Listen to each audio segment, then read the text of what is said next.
आज आपण बनवणार आहोत कोबीची भाजी।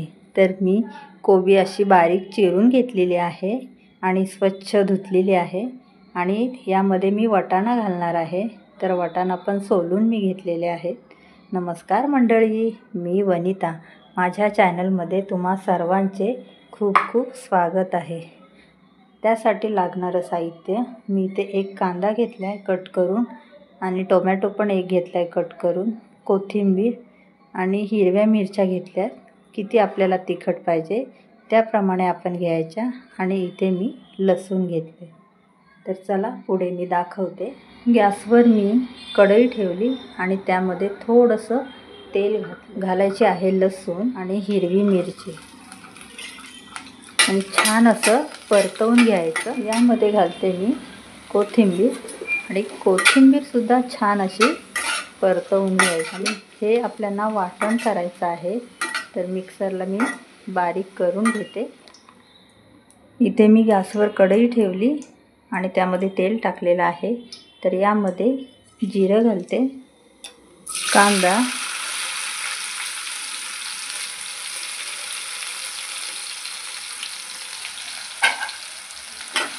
कांदा छान परतवून घ्यायचा।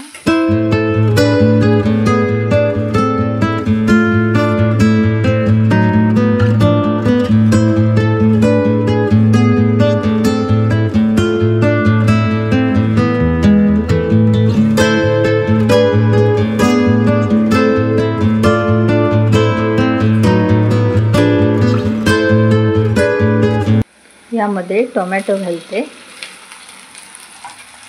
टोमॅटो सुद्धा छान परतवून घ्यायचा।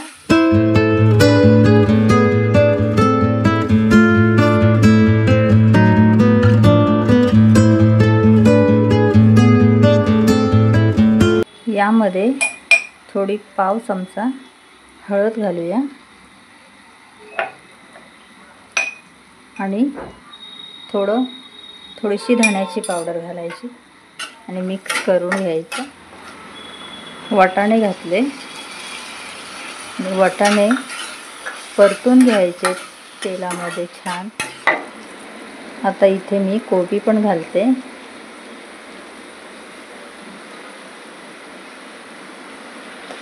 सर्व कोबी मी यामध्ये टाकले आणि मिक्स करून घ्यायचं।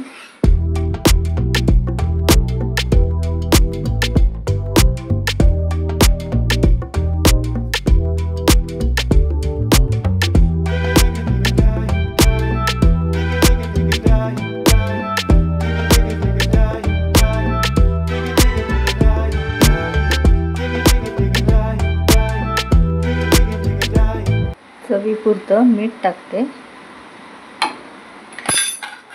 आणि पुन्हा मिक्स करून घ्यायचं आणि झाकण ठेवून 5 मिनिटं नरम होऊन द्यायची भाजी। भाजीला आपण वाफेवरच शिजवणार आहोत। तर 5 मिनिटासाठी मी इथे झाकण ठेवते। झाकण काढते मी आणि इथे भाजी नरम झालेली आहे, त्याला पाणी पण सुटलेलं आहे। तर हे वाटण केलेलं हिरवं हे यामध्ये घालते आणि मिक्स करून घ्यायचं।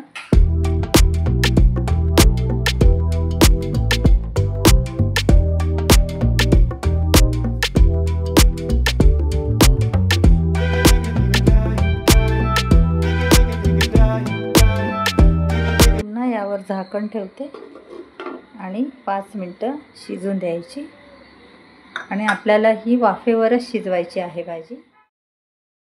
5 मिनिटं झालेली आहेत। तर आता झाकण काढते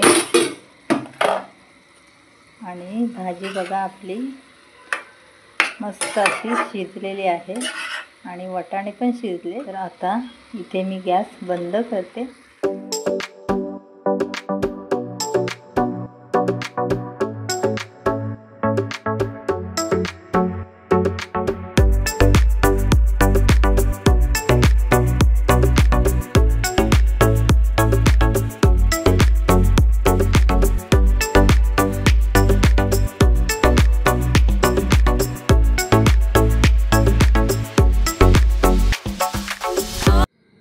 अशी आपली वाटाणा कोबीची भाजी तयार झाली आणि सोबत चपाती. माझी रेसिपी आवडली असेल तर लाईक, शेअर आणि पटकन सबस्क्राईब करा.